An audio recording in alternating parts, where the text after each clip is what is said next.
is just like, oh my God, like, what have I done? Like, this doesn't even, the math doesn't math. Why am I like working so much for so little? As you go through life and business, you're gonna get good luck and bad luck. So it's all about like just staying alive long enough that like the good luck finds you. And like so far, it's been working out.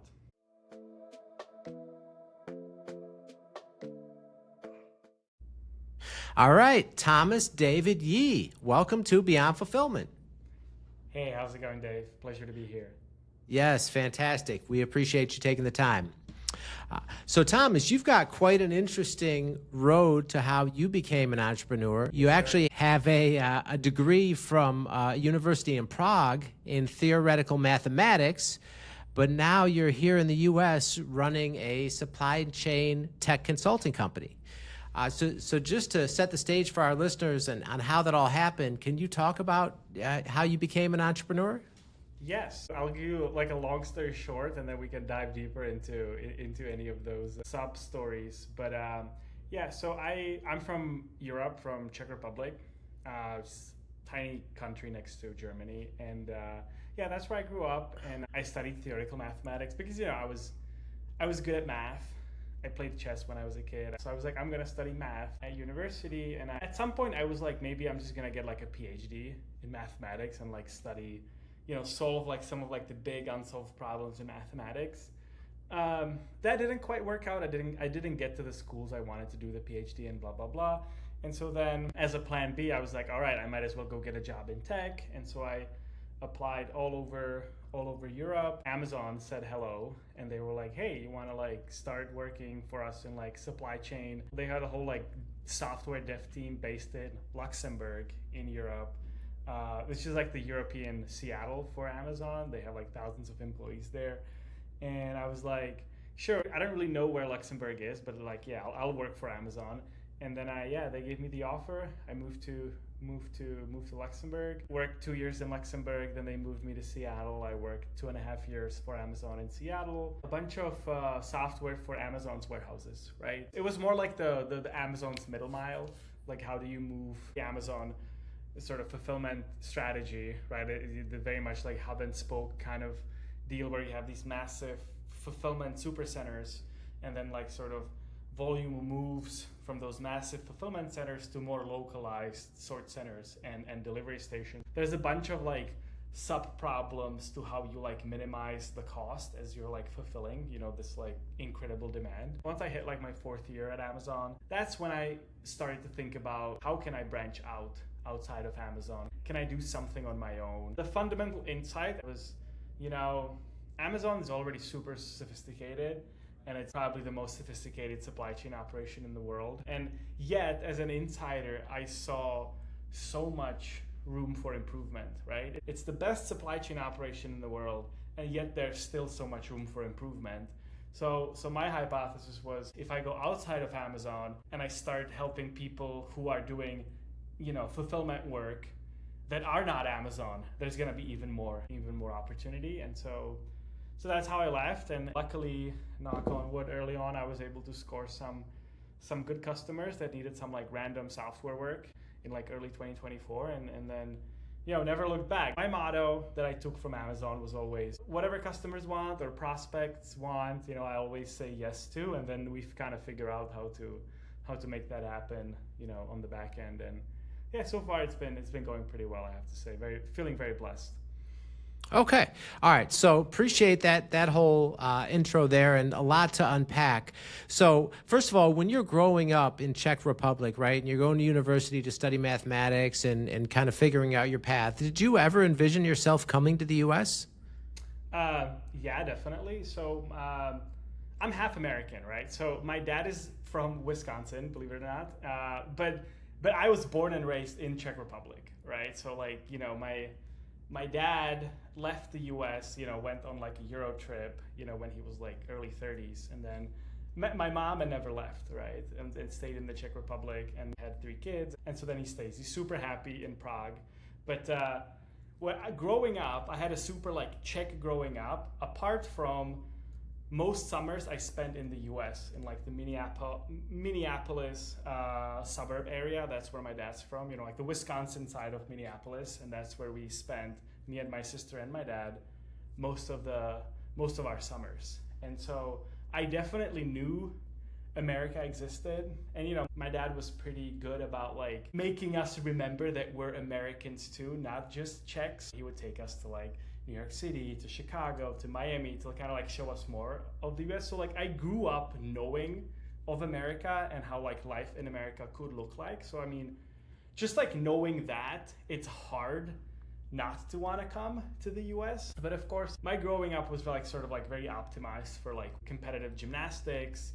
Then I was in this semi-private, you know, high school that like fed in very nicely into like the elite like STEM universities. So also my education was free. So growing up in Czech Republic was like very optimized in a certain way. And so like I came to the US relatively late, but I always knew at some point I'm gonna end up there somehow. And so I at that time, late teens, early 20s, I'm not thinking, oh, I'm gonna go there and I'm gonna like be an entrepreneur, I'm gonna be the next Mark Zuckerberg or whatever. It's more like I just want to get to the US and do something. I'm eternally grateful to Jeff Bezos and you know the entire Amazon crew for extending that offer and like allowing themselves to be the bridge for me to go from Europe to the US. And then that was it.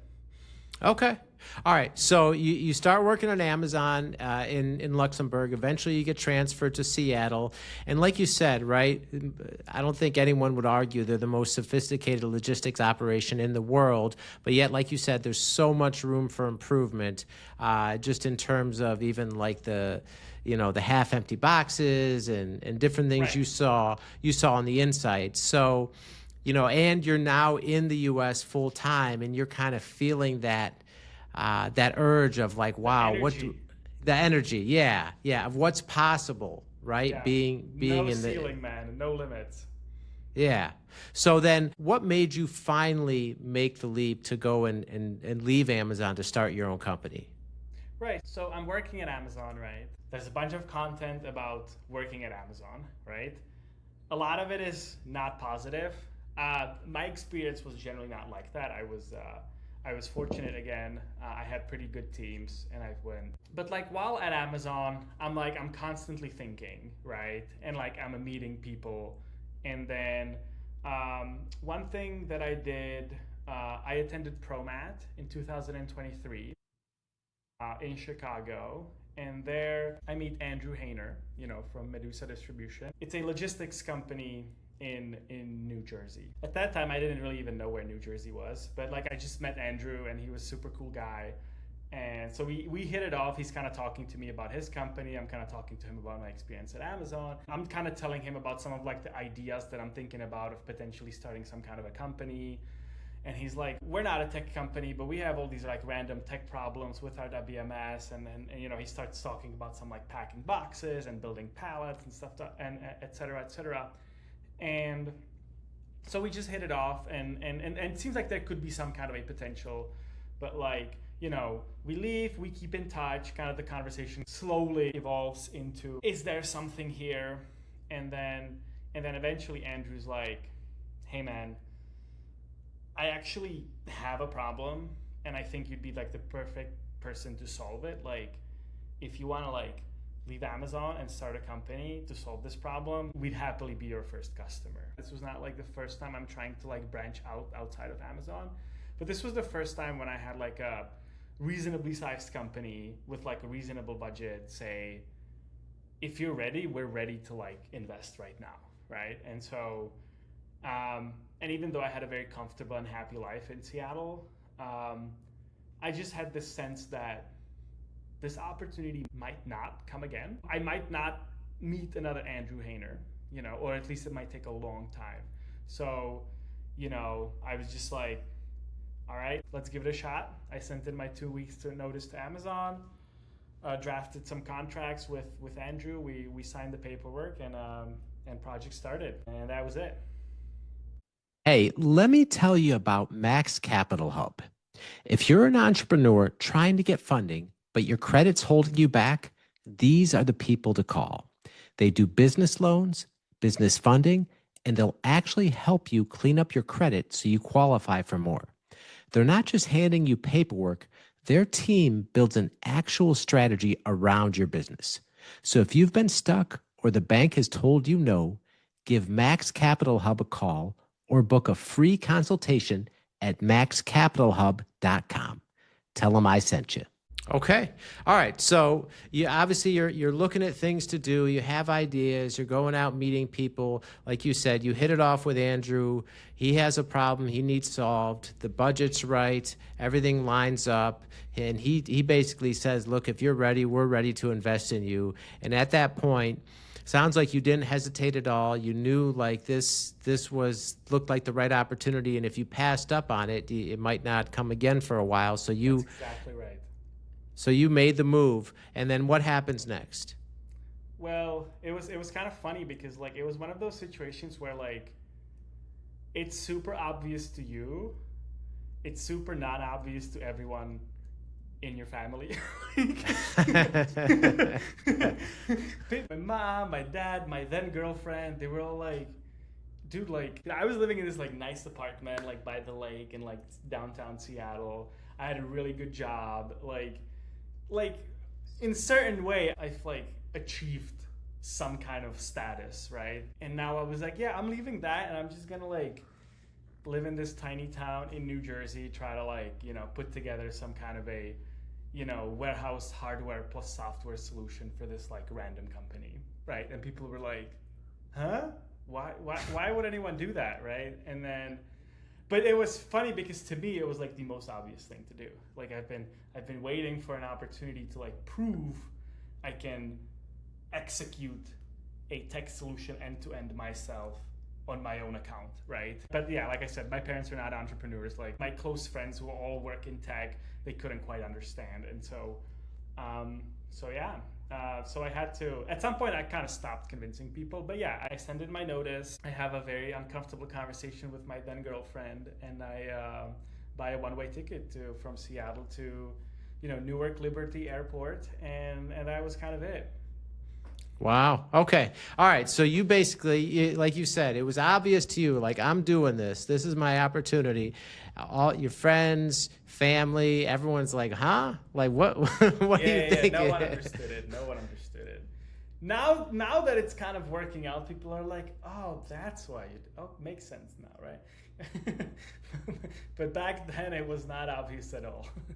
And how'd you handle that too, in terms of, because they don't understand, right? And obviously you love your family and you want their support, but they don't get it at all. And you're just like, well, this is what I'm doing and that's it. And then you just let them. At that time, I lived like 10,000 miles away from all my family. So their sort of hesitations had very little impact on my decision making, long story short. You know, I had a few conversations when I'm like, oh, Thomas, are you sure this is the right thing to do? And then after a while, I'm just like, guys, I'm doing it. Like, and then it was cool because, you know, no one ever visited me in Seattle. It's so far from Europe. Now I'm in like the suburb of New York City. Dude, everyone wants to visit me all the time because they want to hang out in New York City, right? So a few months after I moved, like my mom visited me, and then she kind of like saw what I'm working on. She saw like the customer that I'm like selling to, like they're super serious about it too. They're super excited about it too. So like, then my dad flew too, and so like now suddenly I'm generating some buy-in with like my family too. But I guess the hard truth is that eventually they all came on board, but even if they didn't, you know, that would really not stop me. Okay. All right. So you have your first client that basically enables you to move cross country and start this consulting company. And then how did you scale out from there? That was the most painful thing I've done, I think, ever. In a lot of, I think, business books or podcasts about startups, it's all about going 0 to 1, right? It's like you need to get to 0 to 1. That's like the hardest. Then 1 to 2 is a little bit easier. 2 to 3, and that's how you scale, right? My experience was a little different than that, because in my opinion, I kind of like scored a home run pretty early on. Like, you know, I met this guy, Andrew Hayner. He had everything aligned. The company was big enough that like the budget was there, and the scale of the problem was big enough, but it wasn't so big that like a single guy couldn't make a decision on the spot. You know what I mean? There were so many things that just aligned so well. So I scored a pretty big home run early on, and so then, I got a little cocky, right? And I thought, all right, cool. So I already solved like 0 to 1. Now let's go find, more Andrew Hainers and more Medusas. And in my head, I'm thinking, okay, like I have this, this was the deal size, this was the solution. If I can find just maybe 10 more of these, then like it's a great business and blah, blah, blah. And what I'm starting to understand, despite Medusa being like the best deal ever, it's not really an ICP. It's quite a unique company, right? It's not a typical 3PL. It's not a typical self-fulfilling brand. It's kind of a mix of both, but like there's not that many Medusas in America, right? And that took me a while to understand, because on a surface level, Medusa looks like a 3PL, right? But it's not. And so I'd be pitching a lot of these 3PLs and treating them like they are Medusa, but they're not. Right? Yeah, it took me like a good year and a half. It feels like thousands of like one-on-one like sales pitches with like all kinds of people to like realize, no, actually, the pitch needs to change. The deal side goes a little down, but sort of the scope of the solution goes a little down, and then it's sort of like more digestible to them. And also it responds more closely to like the core needs of 3PLs. I realized the core need of Medusa and the core need of 3PLs, even though they look very similar, you go to the warehouse and they use the same WMS and blah, blah, blah, the core need and the core motivation of the two companies is very different, right? And so at some point I decided I'm done chasing Medusas. Like I was lucky with the first one, and now I have to go close 3PLs. And then like I kind of reinvented the company around that. And then once I did that, like success followed pretty quickly after that, because I already had like a network, and also the advent of AI. Like I suddenly realized I can like serve way more people with way more sophisticated solutions and charge way less money and still make good money because of AI, right? That was also like sort of like helped with that. But it was sort of like a solid ICP pivot that took a while to execute. Okay. All right. So like you said, you landed this kind of almost unicorn account for you in terms exactly of, right. Okay. And you were cocky in the beginning thinking, okay, I'll just find 10 more of these and I'm set. Yeah. And then I was like, I felt like Elon Musk, bro. I was like, wow. It was fun. Okay. All right. And then you quickly well, maybe not so quickly too, you realized, oh, this is not working, right? Through a lot of pain and a lot of struggle. So eventually you had to you had to pivot and kind of reinvent your service offering. And so talk about too, because again, right, you're a mathematician by trade, you're working at Amazon. You have this desire to do something, you feel the USA energy, you got that entrepreneurial bug, you go out on a limb, you make the risk, you do it, but now you realize you have to pivot and you have to find more business in a different way. Like, and obviously sales for like a startup, and it's just you in the beginning, and sales is such a critical piece of that, and it doesn't sound like you have a sales background at all. Like, how did you kind of maneuver through that and just find your way and ultimately start closing all these additional accounts? I don't have a sales background, that's true, but I've always been like reasonably okay at communicating. Even when I was at Amazon, I was like reasonably good at, I wasn't like the super geeky software engineer, right? I was like a software engineer that was able to like speak the product manager language, and I wasn't at a complete disadvantage. I think a lot of, let's say, my friends in tech, they all want to start venture-backed startups, right? They want to raise money from investors and then go build tech and sell it to like big ticket customers, right? That's kind of like the Silicon Valley playbook. And like, obviously I wanted to do that too, but I realized I'm not really good at talking to investors, right? The pitch to the investors, it's a very particular skill, right? So if I was pitching them Perseus, I'd have to be like, hey, I'm going to like, close, 10,000 3PLs and I'm going to charge X, you know what I mean? They're going to be like, what is the TAM? What is the total addressable market? Like, how is this going to be a $10 billion company? And, the reality is like most people don't really have a good answer to that, because no one really knows, right? When you're starting something with just an idea, you don't really know what the TAM is. But like the job of like, let's say the venture-backed founder is to like sound like you have it all figured out even when you don't. And like I don't really have that. I don't really have that. So like when potential investors would be like, hey Thomas, so like how big is the addressable market, right? I'd be like, well actually, to be fully transparent, I don't really know. Like I think it's big, but like I have no idea, right? And so investors don't like that. But this sort of like humble transparency, it's not the way to raise money. But what I did realize is that, you know who likes this like weird humble transparency? Potential customers, right? When people are like, can you do that? Can you do that? Can you do that? I can do this and I can do this, but I'm probably can't do this. And like, I can maybe do this, but it's gonna be like hard and expensive. Like I found this sort of like upfront transparency and like you willingly like almost throwing objections in front of yourself as you're like making the pitch. A certain set of customers like really appreciates that and like really so it's like a breath of fresh air for them because they're used to like sales guys being like, yes, we can do it, we can do it, we can do it, we can do it, right? So that's something I've discovered pretty early on, that this is kind of this sort of like natural trait of mine. Weird transparency about my weaknesses appeals to a certain set of customers.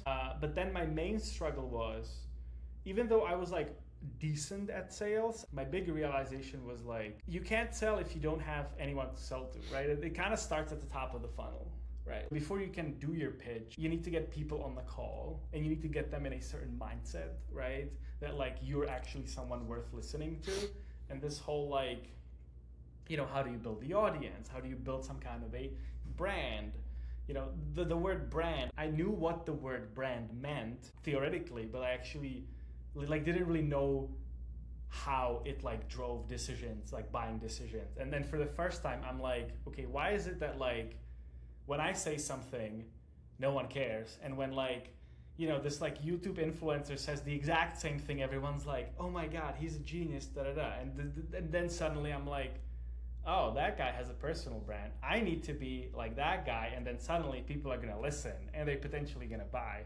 And yeah, that was very new. And this was all very new to me. And this was all very much like, I learned that on the job. And then, yeah, eventually I realized if I just write stuff on LinkedIn, people will find me and reach out to me and like view me with like authority. And yeah, that's kind of like the main sales strategy of Perseus to this day. That was discovered pretty accidentally. If you're still trying to hire locally for every role on your team, you're leaving serious money on the table. Ocean's Talent places AI fluent executive operators. We're talking finance, marketing, operations, EAs, fully vetted, full-time, and dedicated to your business. These aren't freelancers or shared resources. They're U.S. caliber talent at a fraction of the cost, backed by a 3-month guarantee. And right now, Beyond Fulfillment listeners get $1,000 off their first hire. Go to oceanstalent.com/Dave to claim it. Okay. All right. So through this process too, like you're saying, like before you can sell, you have to have people to sell to. So understanding how do you market and how do you get inbound leads and how do you build out like an audience of people to pitch to. So you discovered the necessity of personal branding and you started doing that on LinkedIn. And then as you said too, you don't have a sales background, but you understood kind of what the difference is between what investors are looking to hear, and that's not your style. But then this weird, humble transparency, as you call it, where you're just being open and honest. Like, I can do this, I can't do that. This is probably not a good idea, but we could do this and that. You just found that's refreshing to small business owners where they just want someone that's going to be straight with them and appreciate that upfront honesty. So that combination of doing the LinkedIn marketing and your humble transparency, that allowed you to basically scale and get more and more 3PL clients for your consulting work. That's exactly right. And okay. That was very learned on the job in those sort of like 1.5, wilderness years. All right. And on that journey, right, like you said, a wilderness is a great analogy to being an entrepreneur in terms of wandering in the wilderness. Like through that whole journey and through this pain of having to figure all this stuff out, was there ever a point in time where you thought about giving up? A few times. Not many, but a few for sure. Okay. All right. And so, right, because you left a very, cushy job. Everyone thought you like, what are you doing? Right. And then as you're on this journey, you're out in the wilderness, so to speak, and having to figure this out painfully to try to how to make this all work. What kept you going? Part of me is like, I'm just stubborn. Part of me is like, I don't like easily give up. I like to think my athletic background had something to do with it. Like I did gymnastics pretty seriously when I was a teenager, and like I personally think it's like the best thing children can do. But like I think sports in general are just great, just because like sports teach you this like amazing lesson of like, you try something, it doesn't work, and you try it again and it still doesn't work, and then you try it 150 times and then it improves a little bit, right? And then you try again and again and again. Especially gymnastics has this like, is like so well known for it. It's like, because these tricks, they take years of repetition, of falling, so it like creates this like weird like resilience where like you just try again. It's like, oh, it didn't work out again, let's try again. So I like to think this helps, and I think that definitely did. But also I was just a little lucky. I think I've had like two serious sort of crises, and they were mainly less like business crises and more like mental crises, where it was just like almost exactly a year ago. Like I think I'm doing pretty well. I have Medusa, and I have like a few other contracts now, smaller contracts, and I'm slowly trying to figure out how to build this company, and I've hired some team, and then a couple of things happened. Like some of my team members don't really work out, so I need to make my already small team even smaller, because like two of the people that I had were just like not really working out. So that was one painful thing. And then in parallel, there's this like company that's like, hey Thomas, we're gonna buy you, right? And then I get like super lowballed, right? And so then that completely like gets into my head, where I'm just going through this wilderness, just like hustling, just trying to build something. And I think I'm building like value. And then when someone like actually tries to like price that value, it's like so little. It's like even so little just compared to like the opportunity cost that I had in Amazon. And I was just like, oh my God, like what have I done? Like this doesn't even, the math doesn't math. Why am I like working so much for so little? So that was when I was like the closest to like just like calling my boss at Amazon back, saying like, hey, can I get my job back? But, luckily, and this happens pretty much every time I've been in such a weird crisis, because it was like Q4-ish. So I was like, let me get back to Q1 and make that decision in Q1. Let me survive to Q1, and then like I'll make a new decision at Q1. And somehow I make it to Q1, and like people are calling me, hey Thomas, can we revisit, the old leads are calling me, hey Thomas, can we revisit the project? A bunch of new referrals start coming in, and I'm like, maybe it's not that bad.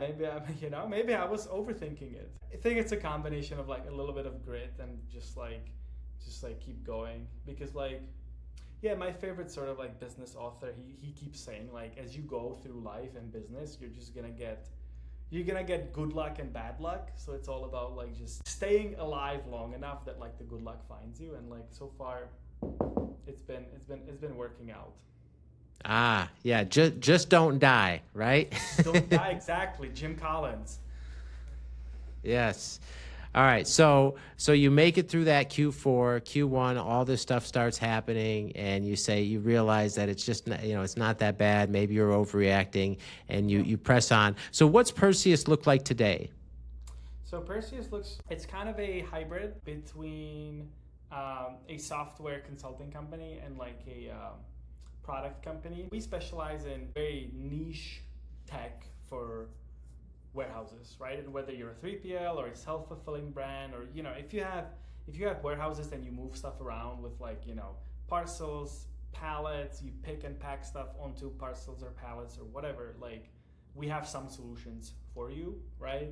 Especially if it's like direct to consumer e-commerce, right? We definitely have solutions for you. So we have a portfolio of out-of-box solutions, like this cartonization algorithm, right? Like if you're a 3PL and you have a WMS, and like you constantly, your WMS is like predicting a box to use to put items in, and the WMS keeps like messing it up because the items are like oddly shaped and a WMS can't compute it correctly or whatever, or you have some weird like rules that like this item needs to be squished this way and whatever. We have an algorithm for that, specifically for that. That's like very fast and very optimized for these kind of problems. So that's what we started. That's what Medusa originally wanted. They had a very complicated sort of way they pick and pack items, and so we built an algorithm for that, and then we realized in a certain sort of packaged form and cheaper form we can distribute it to other 3PLs. So that's the cartonization API. Then we also have this tool called Dates and Rates, which is specifically for 3PLs that serve direct-to-consumer Shopify brands. You can think of it like, Amazon Prime, but for Shopify. You take in your 3PL data, your operational SLA, like opening hours, your cutoffs, your WMS inventory levels, and your carrier contracts, and you install it on your brand's Shopify.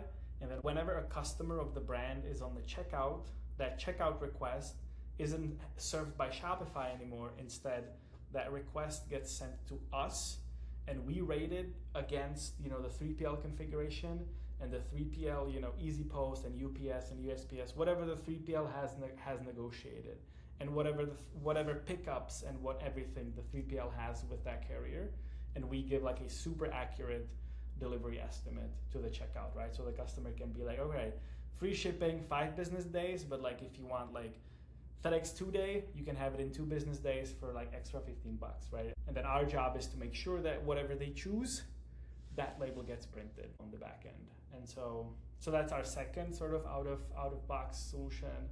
Then third out of box solution is like, for whatever reason you need like an alternative carrier, and like your WMS doesn't have it, like we can print their labels. This sort of like ship outside system functionality for alternative carriers, or just like carriers that are not supported in your WMS.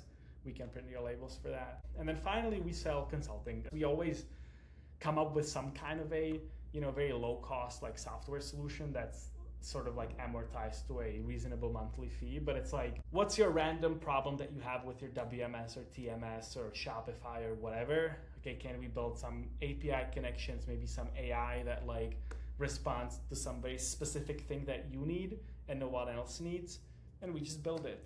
And generally we say yes to customers, especially today with AI. It's very easy to say yes to all kinds of weird requests. And yeah, we've accumulated a portfolio of like 23 PLs that work with us in some capacity across the US. We have a few in Europe too, and it's been a solid journey so far. Feeling pretty blessed. Okay. All right. And Tomas, when you look back at your whole journey from starting in Czech Republic, the math degree, the Amazon experience, making the leap, starting your own company, wandering through the wilderness, so to speak, and going through that pain, and then seeing where you're at right here and scaling the way you have, like what's been the best part of this whole journey for you? My journey, I think, has been pretty pleasant, I would say. I mean, there's been a lot of pain, but overall, like it's been generally enjoyable. I really like, now that I'm a business owner, and especially that I'm like a bootstrap business owner, right? Like I have no investors, I have no outside capital, outside parties like asking me how I'm doing, right? There's a lot of freedom, and it's a lot of like, I get to choose who I work with. And especially early on, I would work with anyone, but today I think it's such a privilege, like being able to like, because a lot of the 3PLs that I work with are just like friends that I've known from before, right? And now I get to like have like a business relationship with them, and it's super fun. It's just like dudes that are like, similar age as me, similar stories, cool stories, right? And now we're all just like running our own businesses and working together, and it's all very sort of consensual, and everyone's just like, everyone's just happy to be here and like do cool stuff for the customer. Yeah, that's super fun. I really enjoyed that. That was like sort of like the one thing I missed at Amazon. I enjoyed working at Amazon, but like, the not really having the say on like the roadmap and like where things are going. Even though we were working on like super cool stuff and we had a lot of impact, you know, I'd make a algorithm change that like suddenly like impacted hundreds of millions of users, right? That was super cool. But like I didn't really decide what that change was, right? I didn't really decide the roadmap. Whereas now, you know, my impact is at this point a little bit lower, but like I get to make all the decisions, and that's super liberating. I really enjoy that. Okay. All right. And Thomas, people want to find out more about your services and potentially get in touch about business. How can people find you online? Best is LinkedIn. So LinkedIn/IN/TOMAS-YE.